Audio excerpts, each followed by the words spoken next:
Bueno, buenas tardes a todos. Muchas gracias por estar aquí compartiendo nuestras experiencias. Estamos todos al final implicados en lo que estamos comentando. Soy Victoria González, soy cofundadora de una empresa que se llama Ion Clinis, en la cual es una empresa de base tecnológica, hacemos I+D, y en ella diseñamos, desarrollamos, fabricamos y comercializamos productos sanitarios en el sector de la electromedicina. Llevamos 10 años en el sector y bueno, yo actualmente lidero la empresa, dentro de que he sido cofundadora de ella, pero estoy dentro de lo que es el departamento de calidad, lidero todo lo que es la parte de calidad. Y bueno, alineada con los objetivos de la empresa, pues me encargo de lo que sería todo lo que es el diseño de los procedimientos y tengo una implicación importante en la parte de investigación y desarrollo, porque el producto sanitario tiene una normativa, una reglamentación muy exigente. Además, actualmente está teniendo un cambio muy importante que puede afectar hasta el cierre de determinadas compañías que no tengan la capacidad de adecuarse al mismo. Y estos han sido mis últimos 10 años, en los cuales pues, he tenido la suerte de ver cómo un proyecto, que era casi como, que es como un hijo, ¿no?, ha crecido conmigo. Pero la semana pasada estuve en un foro también relacionado, era un foro de telecomunicaciones, del sector al que yo me dedico, y tuve la oportunidad de participar en una mesa redonda donde se hablaba de líderes que cambiaban la tecnología. Y esos líderes éramos todos mujeres, las que estábamos sentadas allí. Y nos preguntaban qué creíamos que era lo que nos había llegado a llegar a liderar una empresa, un proyecto, un departamento, y quería transmitiroslo porque al final es lo que veo que todas estamos comentando, es lo que yo he sentido en primera persona en mi experiencia profesional, con todas las cosas que han ido pasando a lo largo de ese trayecto. Bueno, y como os comentaba, tratábamos sobre cuáles eran los factores que creíamos que nos habían llevado a liderar departamentos además o empresas que estaban relacionadas con la tecnología. Y considero que 3 aspectos fundamentales para llegar a ser un líder dentro de un departamento o dentro de un proyecto o tener tu propio proyecto es tener curiosidad, tener inquietud, querer tener algún reto en tu vida, ¿vale? Formación, esto ya lo hemos dicho creo a lo largo de la jornada, es súper importante estar siempre formado, estar siempre a la última para poder liderar, enseñar, aprender también de los demás que se están formando contigo y el entorno que nos rodea. Y cuando veo esto aquí descrito, digo, y esto realmente yo lo he aplicado en mi vida a lo largo de mi vida. Lo he hecho, he llegado hasta donde estoy por haber aplicado estas características de liderazgo y cuando las he intentado aplicar, ¿qué me he encontrado por el camino?, ¿no? ¿Cómo ha sido mi vivencia?, ¿no? Entonces, creo que me considero una persona emprendedora de nacimiento. Siempre he pensado que no lo era, pero la vida siempre me ha llevado a emprender. Entonces, lo que hablábamos, ¿no?, que muchas veces no creemos que vamos a ser capaces de hacer determinadas cosas y cuando te das cuenta las estás haciendo. Habéis comentado que queríais, habéis comentado más de una persona, pues qué queréis ser de pequeños, ¿no? Yo de pequeña, pues la verdad que quería ser bailarina. Y estuve haciendo danza hasta los 18 años de manera profesional. No llegué a terminar la carrera de bailarina porque por el camino empecé a pensar si iba a ser bailarina toda la vida o quería ser otra cosa. Entonces, dentro de mí siempre estaba la inquietud de querer resolver cosas, ¿no? Me encantaban las matemáticas, me encantaba la física. La física aplicada es una cosa que, de hecho, al principio yo quería ser física, no cuando digo voy a dejar de hacer ballet y ¿qué voy a estudiar?, ¿no? Pues yo quería ser física, pero me parecía que lo quería aplicar en algo real. Y entonces dije, pues dentro de la física, las telecomunicaciones, ahí empezó la curiosidad, la inquietud y el reto, porque como veis de naturaleza yo no pensaba en ser ingeniera, digamos, ¿no?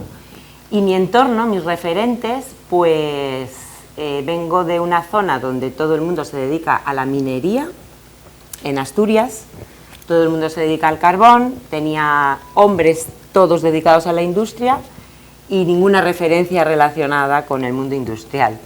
y sí que percibía en mi familia que los ingenieros iban a ser mis primos, ¿no? Yo era la única chica y yo iba a bailar y los ingenieros iban a ser mis primos, pero Vicky no creían que fuese a ser ingeniera el día de mañana. Pero bueno, la curiosidad, la inquietud y el reto, y entonces en esa curiosidad, pues cuando me planteaba que quería estudiar y que fuese física aplicada en alguna materia, pues todo lo que me llegaba es que tenía que ser una carrera de las que decían que eran las carreras del futuro. Y entonces yo dije, me parecía que de todas las carreras que había, ser teleco me daba un superpoder, ¿vale? Que era el poder de poder transformar cosas, el poder de solucionar cosas.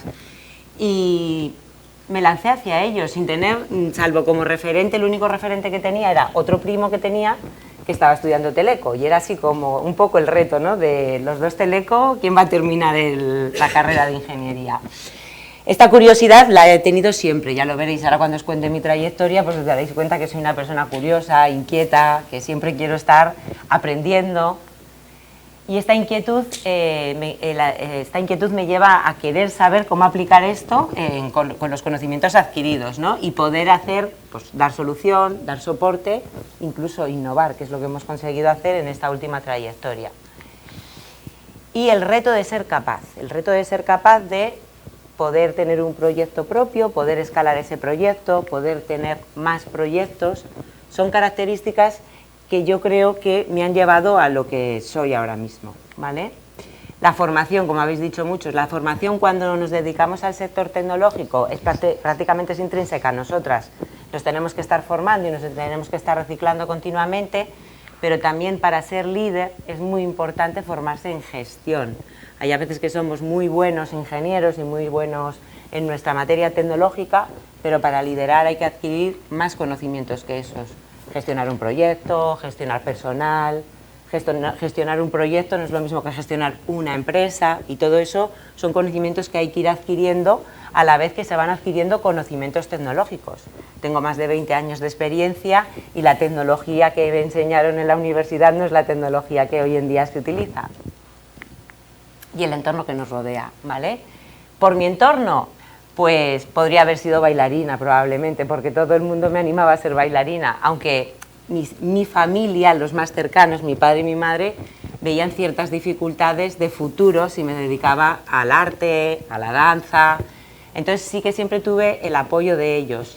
Sí que es verdad que mi madre, cuando me vine a estudiar a Valencia, me decía, ¿y tú estás segura de que quieres estudiar eso? Y mi padre me decía, estudia eso. Es verdad que mi padre fue una persona que me apoyaba en ese reto que yo misma me planteaba. No me decía, no lo hagas porque eres chica. Y también tengo un hermano que estaba estudiando una ingeniería industrial. Como os comentaba, el entorno que nos rodea es el que nos lleva también a llegar a liderar en un momento dado. Los primeros, nuestra familia. Los siguientes, nuestros compañeros. Considero que es muy importante tener compañeros, buenos compañeros de camino, que nos ayuden a, entre todos, conseguir llevar a cabo esos proyectos, entre todos liderar un departamento en una compañía, o entre todos sacar adelante un proyecto como una startup que empieza desde cero y que se termina consolidando como una empresa. Los jefes, a lo largo de mi vida yo no he estado siempre en una empresa propia, he tenido a mis propios jefes, y tener jefes que te empoderen para poder liderar también es algo que nos tiene que ayudar en ese proceso. A veces los conseguimos tener y otras veces no los tenemos, y entonces es cuando también viene el reto. Y cuando tienes una empresa, los socios que te rodean también te ayudan a liderar en tu empresa, te ayudan a definir la política de la empresa, el modo de funcionar de todo el equipo, de todos los departamentos. No es lo mismo llevar un departamento que llevar muchos departamentos con sus diferentes características. Por lo tanto, el entorno y los referentes que tenemos van moldeando cómo va a ser al final esa trayectoria y ese liderazgo, ¿correcto? Mis primeros pasos. Trabajaba en el mundo de la acústica como ingeniero técnico de telecomunicaciones, y en aquella empresa, cuando llegué, me encontré con dos jefes masculinos, pero cuando ya me dieron el trabajo y empecé a trabajar, me encontré con que todo lo que tenían eran compañeras de trabajo dentro de la consultoría, ingeniería. Y en ella me pude desarrollar y pude aprender por el camino sobre acústica de recintos, sobre ruido industrial, sobre ruido ambiental, sobre metrología de equipamiento y por primera vez conocí lo que era una acreditación en NAC, tener un certificado de garantías. ¿Qué sucedía a lo largo de todo este proceso de aprendizaje?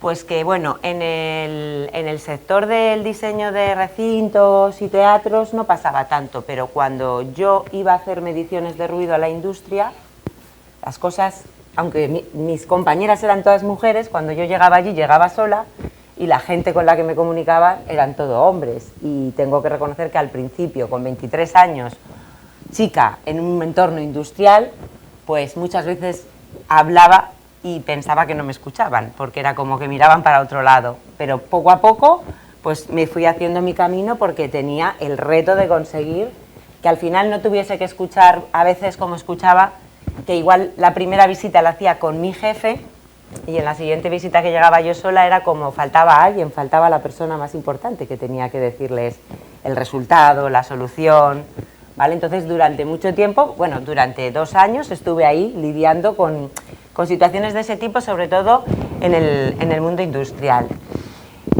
Y llegó un momento que la empresa quería abrir una delegación en otro sitio. Y precisamente por cómo yo me había ido comportando a lo largo de mi trayectoria, mis jefes me dieron la oportunidad de irme a abrir una delegación sola a Madrid, a montarla como si fuese mía. Entonces yo creo que ahí se demuestra por una parte la curiosidad que me va llevando y el reto que me va llevando un poco hacia el camino de ir liderando pues delegaciones, proyectos, equipos. Durante un tiempo estoy en Madrid, pero por circunstancias personales pues decido que me voy de Madrid a Valencia y no tenía trabajo. Entonces pues vuelvo a ser yo la que me reto a mí misma y planteo a una empresa que había conocido en un congreso la posibilidad de abrir otra delegación. ¿Dónde? En Valencia. Entonces me veo otra vez en el proceso de liderar, montar una delegación, buscar personal, buscar recursos, buscar clientes, ¿vale? Y así, la verdad es que me paso, pues como veis os digo que creo que tengo alma de emprendedora, porque cuando llegaba un momento dado en el que ya había montado un poco como la delegación, ya estaba estructurada, pues como que se me acababa el reto, ¿no? Y entonces siempre encontraba pues otras empresas que me ofrecían oportunidades de aprender más, de investigar más, hasta que llegó el momento que me planteé que tenía que montar mi empresa. Y la primera empresa, pues yo creo que después de lo que os he contado, pues todos nos podríamos imaginar que sería del sector de la acústica, pero no la montamos del sector de la acústica. La montamos del sector audiovisual, del sector broadcast, de la gestión de transmisión de señales, ¿vale? Montábamos diferentes eventos, actos, eventos de todo tipo y teníamos que gestionar lo que eran las señales de imagen, de vídeo, subirlas al satélite, mandarlas a una antena. Era todo relacionado con el mundo del broadcast, aunque también hacía yo la línea de acústica, porque como ya me había hecho una referente dentro del sector, pues contactaban conmigo y trabajaba de freelance en el sector de la acústica mientras esto iba manteniéndose. Y en esta experiencia empresarial fue cuando pues las personas que componíamos la empresa, todas teníamos ese alma de que queríamos hacer I+D, de que no queríamos solo hacer cosas que ya existían en el mercado, montarlas y ofrecer ese servicio, sino que teníamos la inquietud de hacer cosas por nosotros mismos y que pudiesen ayudar a la sociedad, que era un poco el superpoder del teleco que se estaba hablando al principio, ¿vale? Y ahí surgió nuestro primer proyecto que está patentado, pero que no ha salido, o sea, no hemos conseguido que se desarrolle y llegue al mercado porque la tecnología en la que se basa, que le hace diferencial, todavía no está instaurada en la sociedad. Es el proyecto que nos enseñó a saber hacer I+D pensando en si la I+D iba a tener retorno, ¿vale? Porque hay a veces que te emocionas con una idea, piensas que eso te va a resolver la vida, que va a salir al mercado y que todo el mundo lo va a querer, Y aquí no nos dio tiempo ni a saber si el mundo lo iba a querer, sino que la tecnología, que era muy novedosa, no se llegaba a instaurar. Por lo tanto, por muy buena que fuese la idea, por muy buenos resultados que diese para la sociedad, no se podía implementar. Sí que es verdad que todos a día de hoy ya hemos visto carros inteligentes, ¿no?, en los que metemos un poquito metemos a la cesta el producto y nos da el precio. Esto iba un poco más allá y se basa en tecnología RFID imprimible. Las etiquetas irían impresas en los propios envases, pero el coste frente a lo que vale el producto es muy elevado y por lo tanto no se instaura. Entonces es nuestro primer paso para hacer I+D, nuestra primera experiencia de cómo se debe hacer y cómo no se debe hacer, es decir, el aprendizaje. Entonces volvemos a lo mismo, ¿no? Existe la curiosidad, existe el reto, existe el aprendizaje. También aprendimos a buscar business angels, capital riesgo, para que nos ayudase a desarrollarlo, presentarnos a rondas y todo eso pues fue un aprendizaje por el camino. ¿Y qué sucedió? Pues que vino la crisis del 2008, 2012, y bueno, como decía, en el 2008 empieza una crisis en España y teníamos que intentar mantener la empresa, era muy complicado mantener la empresa y al final se juntan dos situaciones. Una, la situación económica de la empresa y otra, que yo por fin me había quedado embarazada. Porque resulta que yo quería ser madre, lo sabía, pero nunca existía el buen momento para serlo, porque primero vivía en Madrid y estaba montando una delegación, después me había montado una empresa, la empresa era mi hijo. Y al final un día te quedas así y dices, o me paro o no soy madre. Tendré muchos hijos tecnológicos, pero no tendré hijos propios, serán propios pero serán tecnológicos. Y nada, y entonces pues decidí, yo planteé a la empresa en la que teníamos, a los socios, que la cerrábamos porque al final la crisis era muy grande, lo único que íbamos a tener eran más deudas y yo lo único que iba a conseguir era estar sufriendo y no poder disfrutar de mi maternidad. En aquel momento me parecía una catástrofe, era como toda la vida esperando el mejor momento, ¿no? Y resulta que me quedo sin trabajo, me quedo embarazada, mi marido también se queda sin trabajo y entonces dije, no es algo malo, ¿no? Es algo bueno. Voy a aprovechar mi maternidad durante 2 años que estuve desde que nació el niño disfrutando de él, lo dediqué a reinventarme. Y entonces nos pusimos encima de la mesa varios proyectos. El carro inteligente de la compra estaba por ahí, seguíamos buscando a ver si la tecnología evolucionaba o conseguíamos capital riesgo. Ahorro energético en negocios locales, era otro proyecto que teníamos planteado con temas de placas solares, para el agua caliente, localización de personas por GPS, ropa interior de bambú con textil inteligente, otro proyecto que estuvo encima de la mesa, que compramos hilo, estaba ionizado, compramos unos líquidos que llevaban iones que se desprendían para probar cómo funcionaba. De hecho, tengo camisetas interiores de bambú en mi casa, que no se vendieron. Y producto de electromedicina.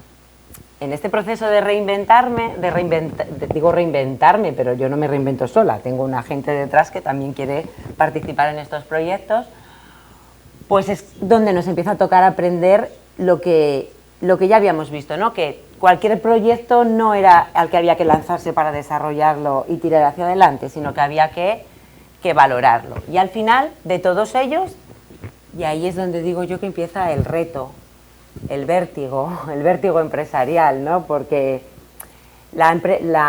digamos que la aventura empresarial de la empresa anterior, al no tener esa base tecnológica, tenía su riesgo, pero para nosotros no tenía tanto riesgo. Empezamos a diseñar un producto que pues parece lo que cuenta todo el mundo, ¿no? Pero en el garaje de una casa, con un osciloscopio, con una mesa, cada uno trabajábamos en nuestra casa, no conocíamos el sector, solo sabíamos que tenía posibilidades porque nos venía derivado de una persona que nos había enseñado cómo era el resultado, cómo funcionaba ese sector, pero no éramos expertos en el sector.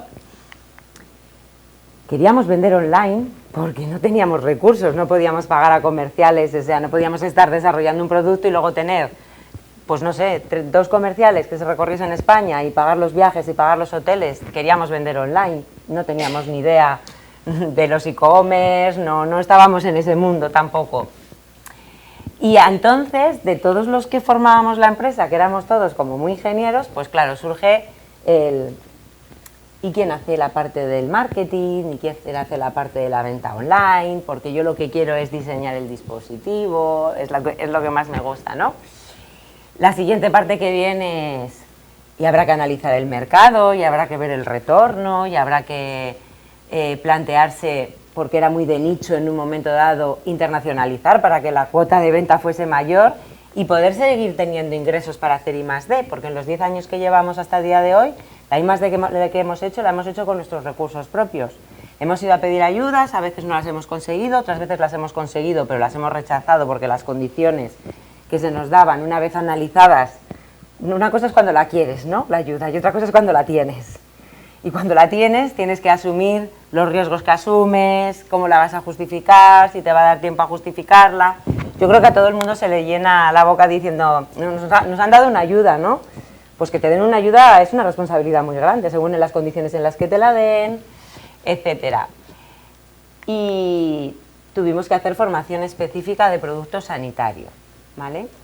Como os decía, estas facetas, pues claro, las tres personas que montamos la empresa en su momento, pues éramos como muy ingenieras y se nos hacía un poco duro, pues igual enfrentarse a cosas que no eran tan tecnológicas, que es lo que os decía, hay que aprender también otras facetas para poder llegar a liderar.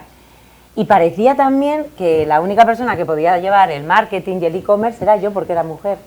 Era una cosa, era como, ¿marketing? Pues Victoria, ¿no? Porque nosotros, marketing, nosotros. Y yo decía, ¿marketing yo?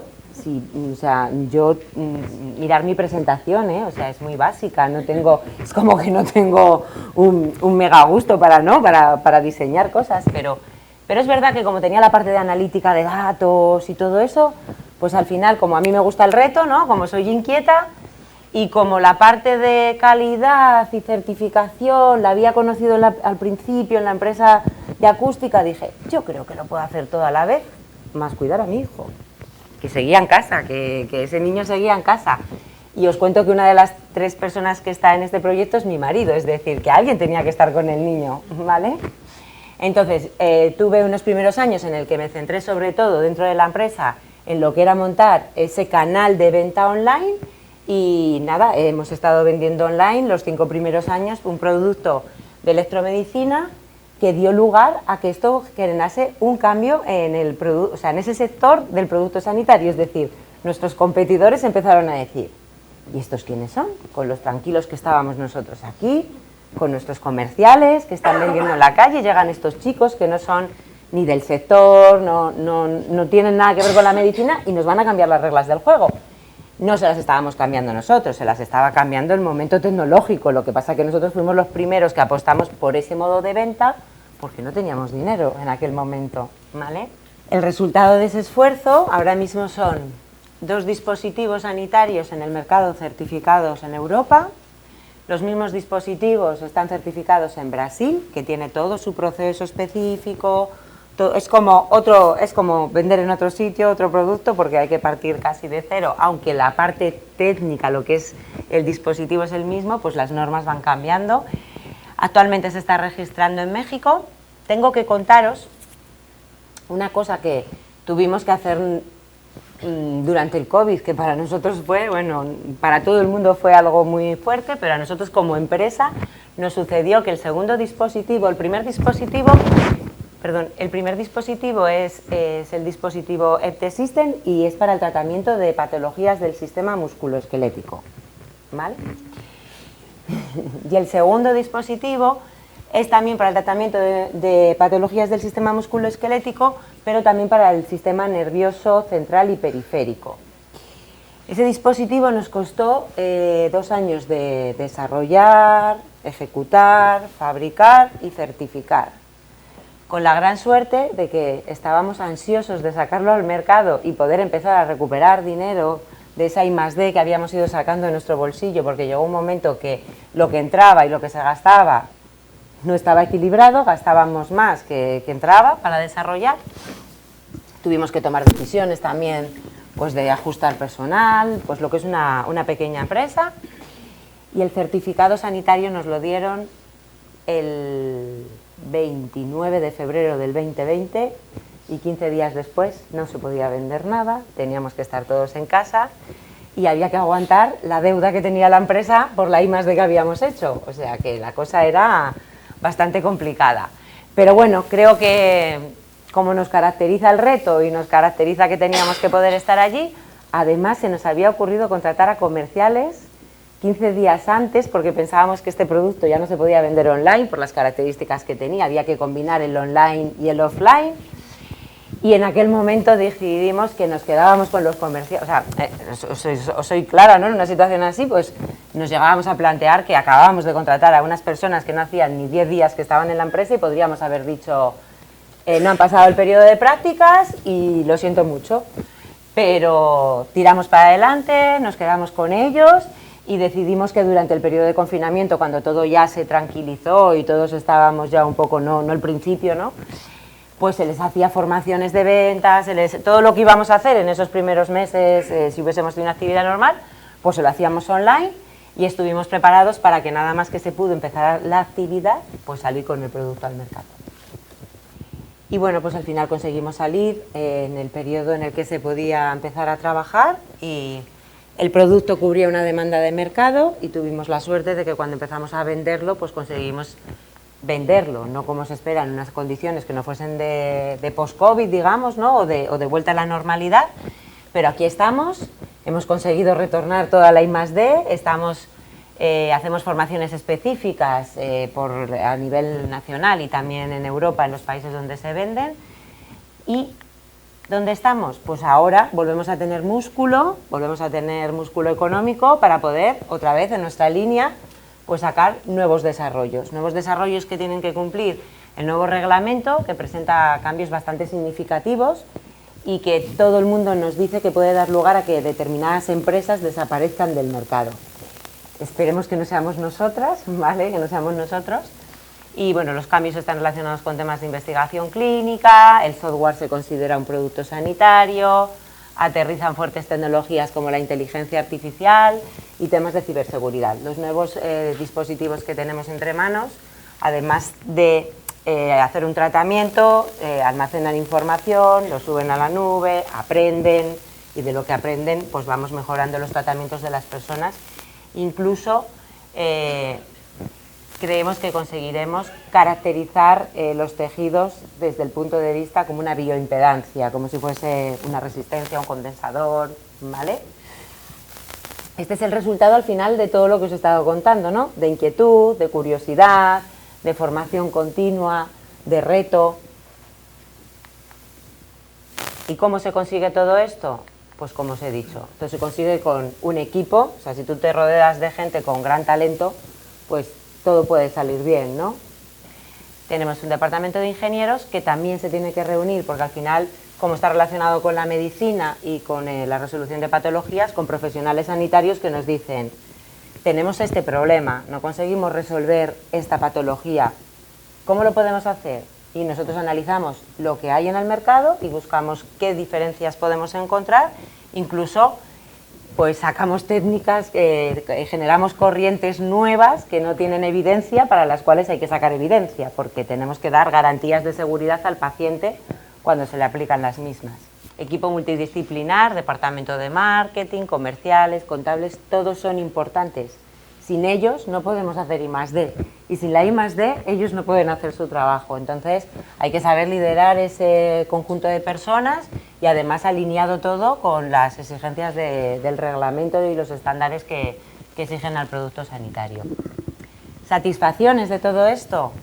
Pues que somos una pyme súper chiquitina, que tenemos 10 años y que a día de hoy todos esos puntitos azules son clínicas que tienen dispositivos nuestros y el mapa no está actualizado ahora mismo, pero como veis, pues vendemos un producto que es de nicho para un público objetivo muy concreto, hacemos I+D y somos capaces de autofinanciarnos. Es verdad que este año ya hemos conseguido una ayuda que nos encajaba, que nos parecía que era correcta y creemos que vamos a poderle dar un plus a los proyectos que tenemos para que evolucionen más rápido. Hemos conseguido ser reconocidos como empresa de base tecnológica en España. En el tiempo del COVID, a mí me llamaban por teléfono a mi casa porque alguien le había dicho que yo fabricaba producto sanitario, que si podía ayudarles a hacer un respirador, que si podía ayudarles a certificarles el respirador. ¿Vale? Entonces, nos habíamos hecho un nombre, siendo súper chiquitines y no siendo ni del sector. ¿Vale? Y somos de los, digamos que en el sector marcamos dos cosas. La seriedad y el rigor frente a saber lo que es un producto sanitario, que a veces cuando no estás en el mundo, en el mundo sanitario no lo sabes, pero hay profesionales que simplemente confían en que lo que les están vendiendo es correcto, ¿no? Y en hospitales y todo ese perfil es más sencillo de controlar, pero en las clínicas privadas pues hay muchos dispositivos que entran y no están cumpliendo las garantías, los usuarios no lo saben y luego hay sorpresas.